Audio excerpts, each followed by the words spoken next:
Hello and welcome to this video where we are going to go over the PTE scoring system reverse engineered. I'm going to explain how it works and how you can use it to your advantage. Alright, let's get into it. So if you follow this the way I'm showing you, you can get results like this. So this is a perfect 90 score, and this is one of the mock tests that is taken by our tutors Holly after following our templates and after understanding the scoring mechanism and how it works. So this is just proof to show you that what I'm about to show to you really works, and how we've understood how this scoring mechanism is kind of put together is we've me and my clients, so we've taken mock tests. These are official mock tests which gives you scored results similar to the actual exam. We've taken these mock tests and we've attempted certain parts of the section and not attempted other parts. For example, in this test we've only attempted the writing section and the summarized spoken text, and we've not attempted any other part of the exam. So we kind of get a sense of, okay, what percentage of your writing scores comes from the writing section and what is coming from other sections. So what I'm about to share with you is come from these actual tests that we've taken. So here we've only done the speaking, listening and writing section and no listening 1 mark question, and these are the scores that we've got. So what I'm about to share with you is coming from tests like these, okay? And these are the results that you can get. Anu went from 66 to 90 after implementing what she learned. You can watch the scores here. This is just to show you that what I'm about to share with you works, okay? So let's get into it. So the first thing that you need to keep in mind is that not all questions are scored the same, okay? In the PTE Academic, not all questions are scored the same. There are certain questions that have higher scoring and contribute more towards your score than others. So the highest ones in order of importance is repeat sentence, write from dictation, read and write fill in the blanks, read aloud. So these are 4 questions that are super important because they contribute to more than one part of your scores. For example, the repeat sentence not only contributes to your speaking score but also contributes to your listening score. And if you do well in the repeat sentence, it can impact both your speaking and your listening score. So typically the questions that are highest scoring in this list are ones that impact more than one area. And you can go through this entire list, but ones that are low scoring are multiple choice, multiple answer and single answer in both the listening and the reading sections. So you want to keep this kind of list at the back of your mind and you want to keep it handy, because this should be the basis for your preparation. When you're focusing on preparing and practicing, you should always work on these high value items versus these items. Not to say that these low ones are not important, but just from a practice perspective, your frequency should be higher on these items. Okay, now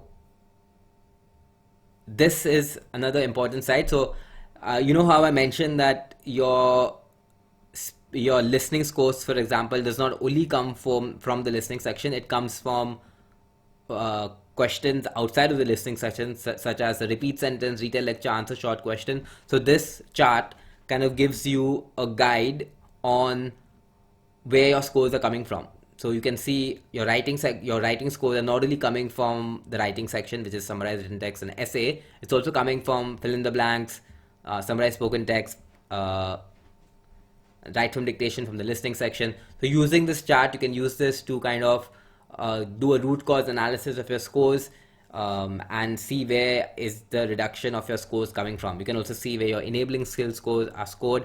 Also, I've included where questions that are negatively marked. For example, multiple choice question, multiple answer in the reading as well as the listening section has negative marking, which I'll explain more in when I'm covering those particular question types. Also, the highlight incorrect word has negative marking. So this information that I presented in this slide is based on the PTE Academic score guide. Okay, so this is something to keep in mind. Now let's get into the detailed breakdown for each question. Again, all what I'm sharing with you is I'm going to put it in the PDF that you guys can download for free. There should be a link somewhere. So Pearson does not reveal the detailed scoring breakdown for each question type. Like I said, the estimate is based on those tests that we've actually done. So it is pretty accurate because we've done it many times. So there might be a 0 to 10% variance in what I'm presenting, but for the most part, it holds true. Okay.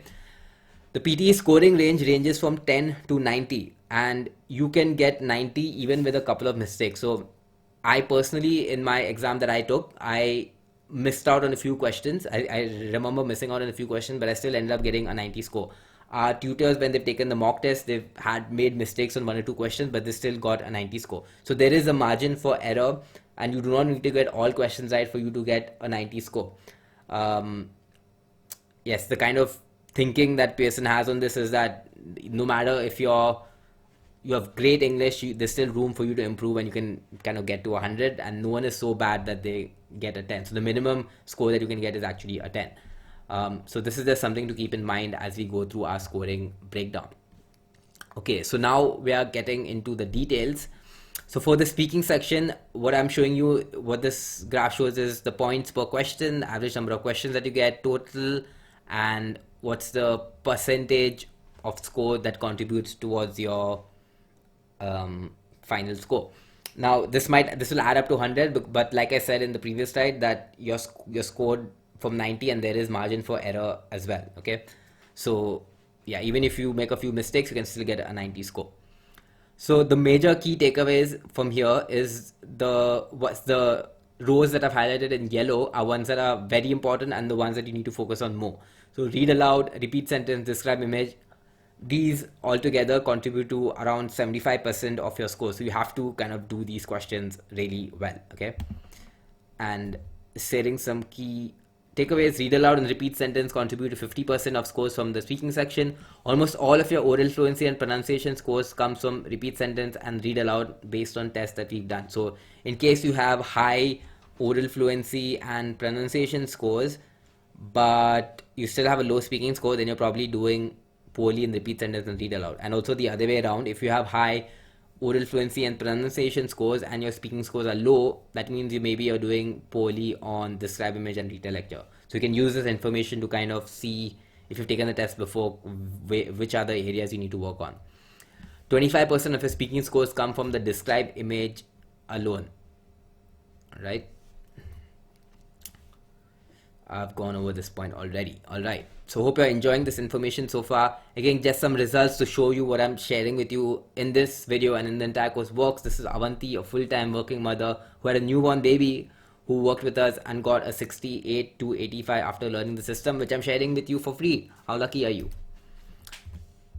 So if you want results like that, pay attention.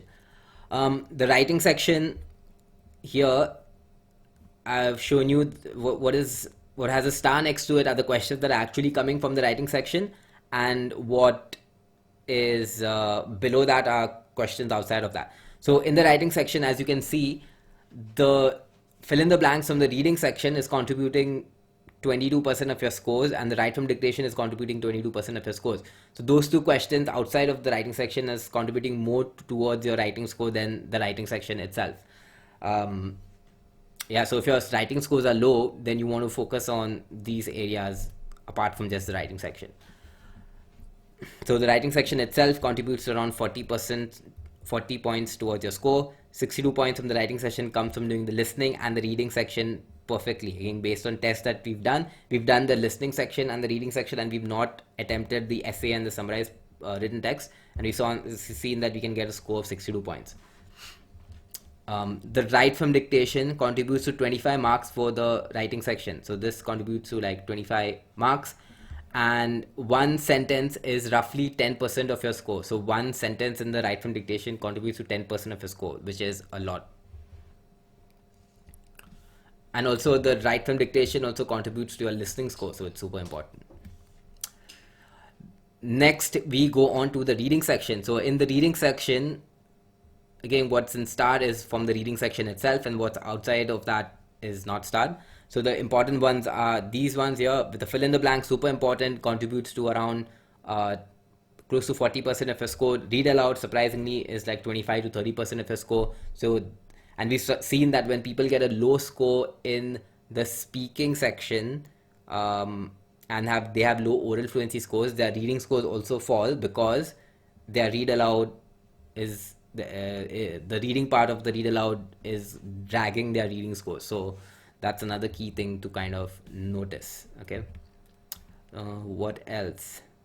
Now again, I'm stressing that when I'm sharing this, it does not mean that all these other questions are not important. For example, if you are aiming for like a high score such as 79 plus or 85 plus or 90, then every question type type matters. So if you're missing out on these question types in the exam,